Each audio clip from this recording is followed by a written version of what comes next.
ಕೆಲವು ವರ್ಷಗಳ ಹಿಂದೆ ನೀತಿ ನ್ಯಾಯಗಳಿಂದ ಆಳುತ್ತಿದ್ದ ಒಬ್ಬ ಅರಸನಿದ್ದನು. ಒಮ್ಮೆ ಎದುರಾಳಿಗಳನ್ನು ಜಯಿಸಿ ಬಂದ ಸೈನ್ಯಾಧಿಪತಿಯನ್ನು ಅರಸನು ಸಂತೋಷದಿಂದ ಆಹ್ವಾನಿಸುತ್ತಾ, ಸೈನ್ಯಾಧಿಪತಿಯೇ, ನಿನಗೆ ಯಾವ ಬಹುಮಾನ ಬೇಕು ಎಂದು ಕೇಳಿದನು. ತಕ್ಷಣ ಸೈನ್ಯಾಧಿಪತಿ, ಅರಸೇ, ರಾಜಧಾನಿಯಲ್ಲಿ ನಾನು 5 ಬಿಳಿ ಕುದುರೆಗಳನ್ನು ಕಟ್ಟಿರುವ ರಥದಲ್ಲಿ ನಾನು ಕುಳಿತುಕೊಳ್ಳಬೇಕು. ನನ್ನ ಮುಂದೆ ಹೋಗುತ್ತಿರುವ ಸೈನಿಕರೆಲ್ಲರೂ ಸೈನ್ಯಾಧಿಪತಿಗೆ ಜಯ ಜಯ ಎಂದು ಘೋಷಿಸಬೇಕು. ನನ್ನ ವೀರತನವನ್ನು ಅವರು ಹೊಗಳಬೇಕು ಅಂದನು. ಅರಸನು ಹಾಗೆ ಆಗಲಿ ಅಂದರು. ಮಾರನೇ ದಿನದಲ್ಲಿ 5 ಕುದುರೆಗಳಿಂದ ಕಟ್ಟಲ್ಪಟ್ಟ ಅಂದವಾದ ರಥವು ಕಾಯುತ್ತಿತ್ತು. ಸೈನ್ಯಾಧಿಪತಿ ಹೆಮ್ಮೆಯಿಂದ ರಥವನ್ನು ಹತ್ತಿ ಕುಳಿತುಕೊಂಡನು. ಆಗ ರಾಜನ ಸೇವಕನೊಬ್ಬನು ಅವನ ಜೊತೆ ರಥವನ್ನು ಹತ್ತಿ ಕುಳಿತುಕೊಂಡನು.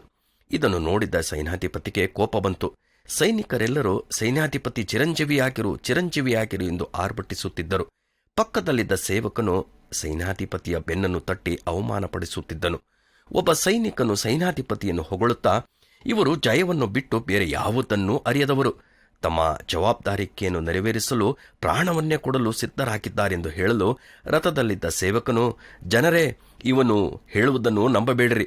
ನಮ್ಮ ದಳಪತಿಯೂ ಸಹ ನಮ್ಮಂತೆಯೇ ಸಾಧಾರಣ ವ್ಯಕ್ತಿಯೇ. ನಾವು ಅತಿಶಯ ಪಡುವಷ್ಟು ಅವರು ಯಾವುದನ್ನೂ ಮಾಡಲಿಲ್ಲ ಎಂದು ಜೋರಾಗಿ ಹೇಳಿಬಿಟ್ಟನು.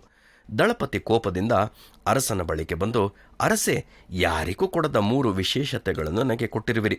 ನಾನು ಅತಿಶಯ ಪಡದಂತೆ ಸೇವಕನನ್ನು ಕುಳ್ಳಿರಿಸಿ ಅವಮಾನ ಮಾಡಿದ್ದರಲ್ಲ, ಇದು ಸರಿಯಾ ಎಂದು ಕೇಳಿದನು.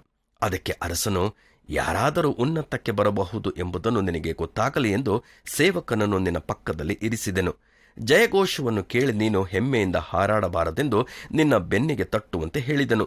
ಹೊಗಳಿಕೆಯನ್ನು ಕೇಳುವ ನೀನು ನಿನ್ನನ್ನು ಮರೆತು ಬಿಡಬಾರದೆಂದು ನಿನ್ನ ಕೊರತೆಗಳನ್ನು ಕಿವಿಗೆ ಬೀಳಿಸಿದೆನು ಅಂದನು. ಹೌದು, ಇದು ನಮ್ಮೆಲ್ಲರಿಗೂ ಅನ್ವಯಿಸುತ್ತದೆ. ತನ್ನನ್ನು ಹೆಚ್ಚಿಸಿಕೊಳ್ಳುವವನು ತಗ್ಗಿಸಲ್ಪಡುವನು, ತನ್ನನ್ನು ತಗ್ಗಿಸಿಕೊಳ್ಳುವವನು ಹೆಚ್ಚಿಸಲ್ಪಡುವನು ಎಂದು ಬೈಬಲ್ ಹೇಳುತ್ತದೆ.